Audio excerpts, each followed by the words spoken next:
मेरा प्रश्न ये था कि ये शिव काया में जब विलीन हो जाते हैं तो जो कुछ रह जाता है, तो इसका मतलब शिव काया में हमेशा से ही वो बहुत सारे कुछ होंगे, तो शिव काया में भी कुछ है,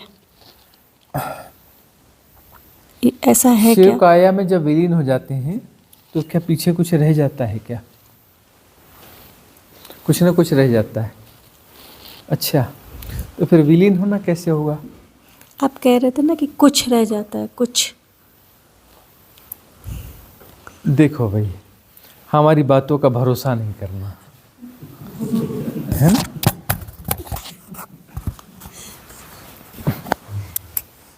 विलीन होने का क्या मतलब होता है?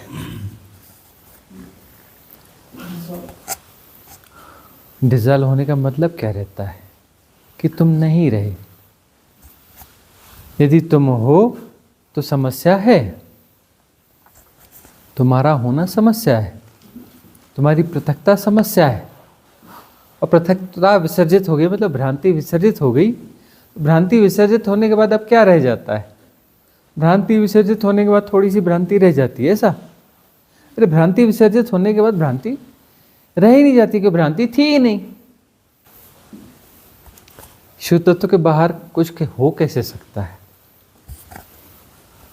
सारा खेल भी शिव तत्व के भीतर ही है, उसके बाहर नहीं। सारी लीला शिव तत्व की लीला है, शिव तत्व के भीतर ही। द्वैत कहाँ से पैदा कर रहे हो कि शिव तत्व में कुछ भी नहीं है, फिर इधर शिव तत्व के बाहर कुछ है? मतलब शिव तत्व के बाहर कुछ होता है क्या?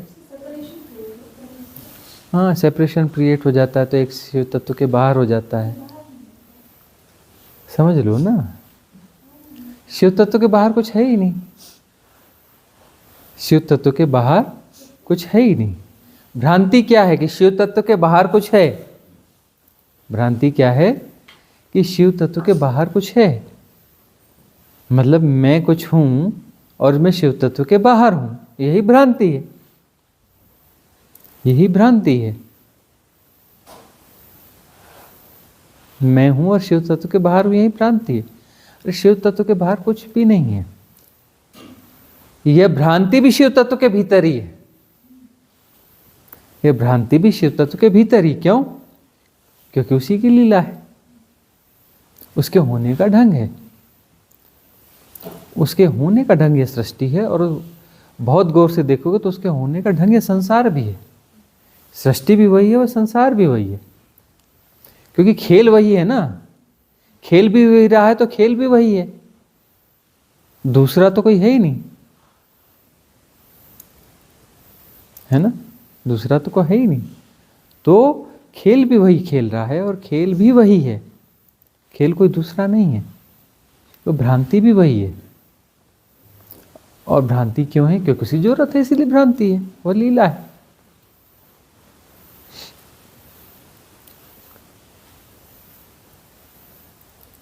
महासुख क्या है? कुछ अटपटी बातें करते हैं, बड़ा मन हो रहा है। महासुख क्या है? ये वाले जूते अभी भी आए ना, पुराने जमाने वाले लोगों से पूछना महासुख क्या है तो बताएंगे वो प्लास्टिक का जूता आता था, या हम वो चप्पलें खरीदा करते थे जब छोटे हुए करते थे ना। नई चप्पल, खुशी होती थी और घबराहट भी होती थी। नई चप्पल आई, पैर छिल जाएंगे। नई चप्पल पहनी मतलब पैर छिल जाएंगे, क्योंकि इतनी सॉफ्ट और ऐसी चप्पलें नहीं हुआ करती थी। और जो है वो अंगूठे के पास में उसको सॉफ्ट तब होगी जब वो घिस घिस के सॉफ्ट होगी, तब तक वो चमड़ी घिस डालेगी। जूता पहना जाएगा तो जूता जो है यहाँ काटेगा, जूता काटता था। और नए जूते मिलने की खुशी भी होती थी, उस समय युग था वो। आज के हिसाब से सोचे तो गरीबी का युग था, पर किसी और दृष्टि से सोचे तो अमीरी का युग भी था। प्राकृतिक रूप से हम समृद्ध थे, खान पान में हमारी जो क्वालिटी है वह समृद्ध थी। मतलब जो अभी रईसों को नहीं मिलता वो ऑर्गेनिक फूड हमें सहजता से उपलब्ध था।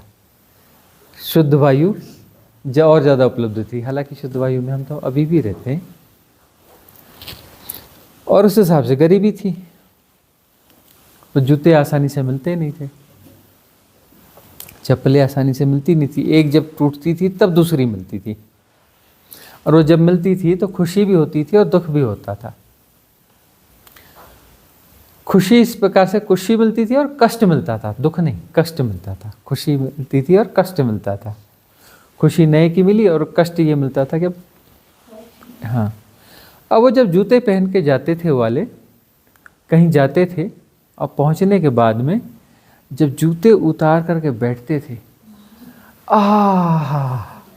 इतना बढ़िया महासुख, क्योंकि वहाँ सब छिला हुआ पड़ा रहता था और हर कदम के साथ वहाँ काटता था, हर कदम के साथ वह जूता काटता था।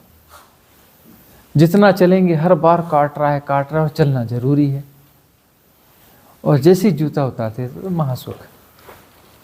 एक बड़ा अटपटा सा उदाहरण देते हैं कि गए वॉक पे इधर उधर, सुसु पॉइंट है नहीं, पानी वानी खूब पिया हुआ है ना, और कहीं संयोग बन ही रहा है, बड़ी मुश्किल से लौट के घर वापस आए या कोई सुसु पॉइंट पे पहुंच गए, महासुख।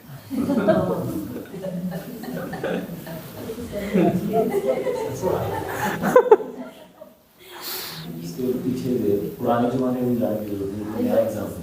हाँ।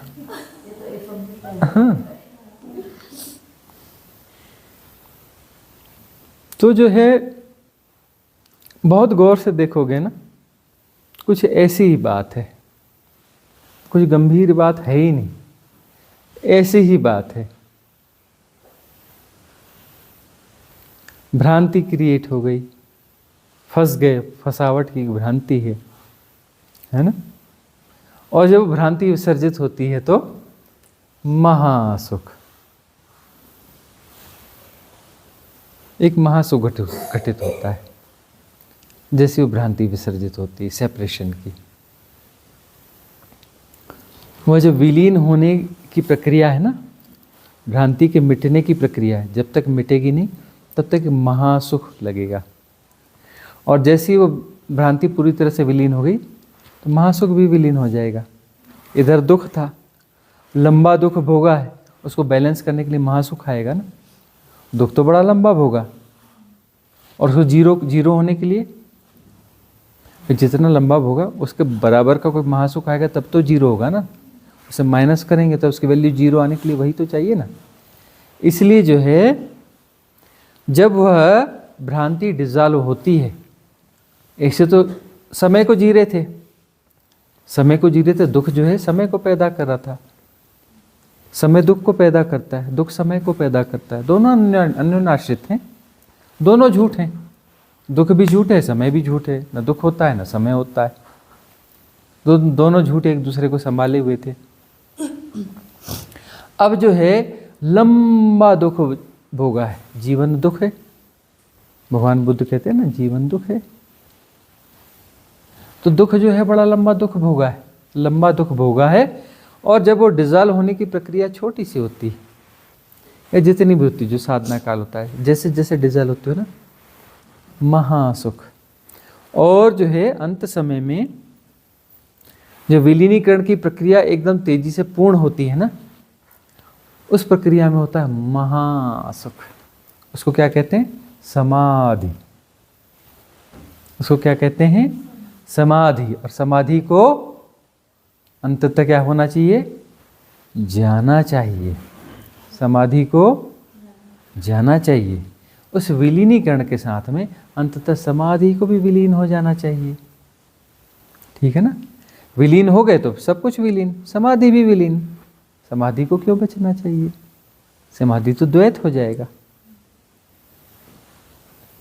समाधि तो द्वैत नहीं हो जाएगा, एनलाइटनमेंट द्वैत नहीं हो जाएगा।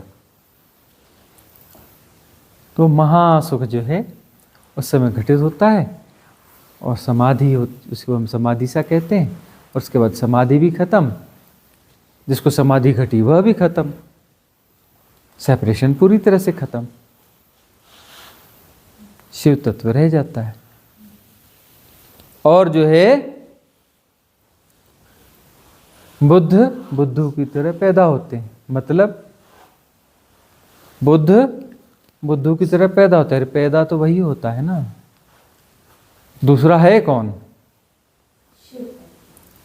अरे उसी का तो खेल है ना, तो नया कुछ जो होगा वही होगा ना। कोई नया सेपरेशन क्रिएट होगा तो कोई कौन होगा? सारा सब कुछ वही है तो वह भी तो वही होगा ना, नया सेपरेशन भी तो वही होगा। खेल का चल रहा है तो उस खेल तो शाश्वत खेल है, कभी रुका ही नहीं, कभी खत्म हुआ ही नहीं, सदा से है, सदा से है। तो अब बुद्ध हो गए मतलब वह वही हो गए, वापस वही हो गए। अब वहां से फिर वो नया हो रहा है तो वह भी तो वही है ना। भाई बुद्ध ही तो बुद्ध होंगे ना, द्वैत है कहाँ? वो बुद्ध था ये मतलब सेपरेशन था, फिर अब वही बुद्ध बन के पैदा हो गए। अरे भाई दूसरा कोई है ही नहीं, बुद्ध ही बुद्ध बनेगा, दूसरा तो कोई है ही नहीं। अब बुद्ध फिर बुद्ध बनेगा, खेल चलता रहेगा, दूसरा कोई है कहाँ? बुद्ध को ही बुद्ध बनना पड़ेगा, दूसरा कोई है ही नहीं। और खेल शाश्वत है, ऐसे ही चलेगा। बुद्ध को बुद्ध बनना पड़ेगा, बुद्ध को बुद्ध बनना पड़ेगा, दूसरा कोई है ही नहीं, हो ही नहीं सकता दूसरा। अरे जितने भी नए सृजन हो रहे हैं ना वही है, दूसरा है ही नहीं। वो दूसरे दौर में होगा, मतलब ये इसका सेपरेशन कहीं बना हुआ है, वो दूसरे दौर में रहेगा। अरे सेपरेशन रहा ही नहीं तो, और सेपरेशन है ही नहीं तो वो जितने सेपरेशन है ना वही बुद्ध जो है, सारे बुद्ध वही बनता है। ये क्यों है? ऐसा थोड़ी कि ये बुद्ध मरा और वह एक बुद्ध के रूप में गया और एक बुद्धू के रूप में पैदा होगा। अरे सारे बुद्धू वही हैं, वही बुद्ध जो है वो सारे बुद्धू भी वही है और सारे बुद्ध भी वही है। सारा बुद्ध वही है और सारे बुद्धू भी वही है, एक ही है, दूसरा कोई है कहाँ? बहुत गौर से देखो ना, कोई आता है ना कोई जाता है, कौन आएगा और कौन जाएगा, और वो उसके होने का ढंग है। तो द्वैत है कहाँ कि वह बुद्ध गया और वही बुद्ध फिर से आएगा, मतलब मुक्त हुआ ही नहीं, तो सेपरेशन डिजॉल्व हुआ ही नहीं। इसका मतलब ये है बात कुछ गड़बड़ है, वो बुद्धत्व हुआ ही नहीं, बुद्धत्व के नाम पर कुछ धोखा हुआ। बुद्धत्व का मतलब प्रॉपरली डिजॉल्व हो गया और फिर से प्रकट हुआ, तो वही प्रकट होता है। वो 1000 में आ रहा है या करोड़ों आ रहा है या अरबों आ रहा है, वही है। वहाँ तो द्वैत बचा ही नहीं ना, मतलब वो द्वैत की भ्रांति विसर्जित हुई। तो फिर जब वह खेल खेल रहा है तो खेल तो फिर वैसा ही खेला जा रहा है, भ्रांति तो है। अरे खेल को खेल की तरह लो तो कहाँ कोई कुछ फंसा ही नहीं है, पूछ फंसी नहीं है जी। आप गौर से देखो, पूछ किधर फंसी कि उधर, पूछ फंसी ही नहीं कभी,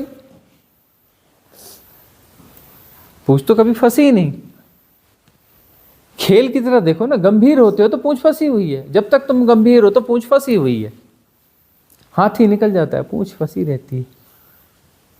अरे पूछ फंसी ही नहीं थी कभी, फंसेगी कहाँ से?